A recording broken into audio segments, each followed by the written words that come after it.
Barakatuhu abokai barkamu da wannan lokaci. Yau na kawo mana ko in ce na zo in karar da mu da wani sabon update a cikin WhatsApp wanda na san wasu da yawa ba su san wannan update ɗin ba. Idan har ba updating ɗin WhatsApp ɗinka ka yi a cikin waɗannan 'yan satin nan ba za ka san da wannan sabuwar manhaja ko in ce sabon salo da suka kawo a cikin wannan application ɗin nasu ba. WhatsApp Messenger asalin WhatsApp kenan na kamfanin Meta, wato wanda mamallakinta Mark Zuckerberg ne. So sun sa mata fasahar AI, wato za ka iya tambayar ta hanyar misali akwai lokacin baya da aka yi trending ɗin wasu hotuna wanda za ku na ganin gashi hoton malam Bahaushe waye kirin dai kun san dai ba mutum bane amma hoton gashi nan zaka ga abin sha'awa da sauransu.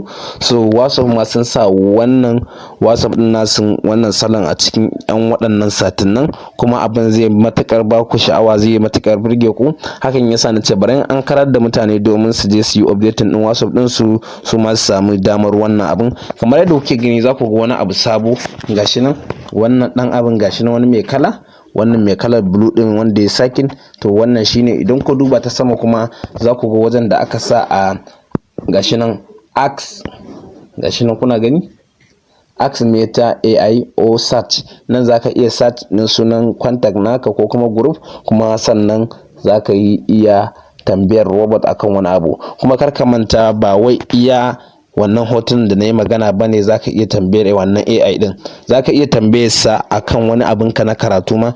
Misali what is computer, what is artificial intelligence ɗin ma kansa da sauransu. Duk wani tambayar da ya shige ma duhu za ka iya yi ta hanyar wannan AI ɗin. So wannan ba ƙaramin ci gaba bane da WhatsApp ya kawo. Hakan yasa kun gani gashi nan abin da na tambaye shi, idan ku duba make Hausa tribe computer user photo, gashi nan abin da ya mun na mace ya mun na namiji. Kun gani gashi nan, wannan kuna gani kun san hoton malam Bahaushe ne, gashi nan kuna gani kun san na malam Bahaushe ne. So haka kawai zaka na tambaye sa yama kaza a nan wajen shine zaka zo ka tambaye shi yama kaza duk abin da ka tambaye shi zai ma.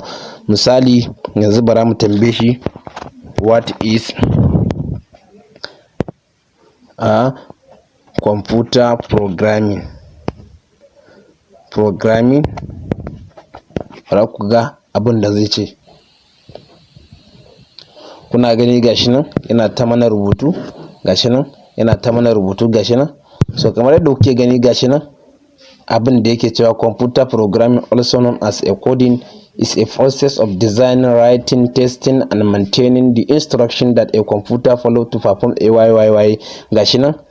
So gashi nan ba iya wai computer programming ba, duk wani course da ka sani wanda ya shige ma duhu in assignment ne. Kun gani gashi nan ta hanyar WhatsApp din nan zaka iya aiwatar da komai da komai, ka tambaye shi ba tare da wahala ba tare da ka shiga Google ka je kana ta bincike akan wani abu ba. Kun san Google idan ka je ka tambaye what is computer programming, yanzu misali zai kama according to wani, sai dai in kana neman irin wannan din ma zaka iya tambaye sai kama different definition akan computer programming da sauran duk wani abu da kake so.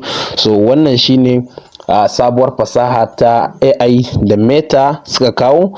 So kada ka manta, idan wannan bidiyon ya burge ka, ka danna alamar like, sannan ka sharing ga sauran abokananka domin su ma su gani su amfana da wannan sabon manhaja ko in ce sabon tsari da Meta suka kawo a cikin WhatsApp.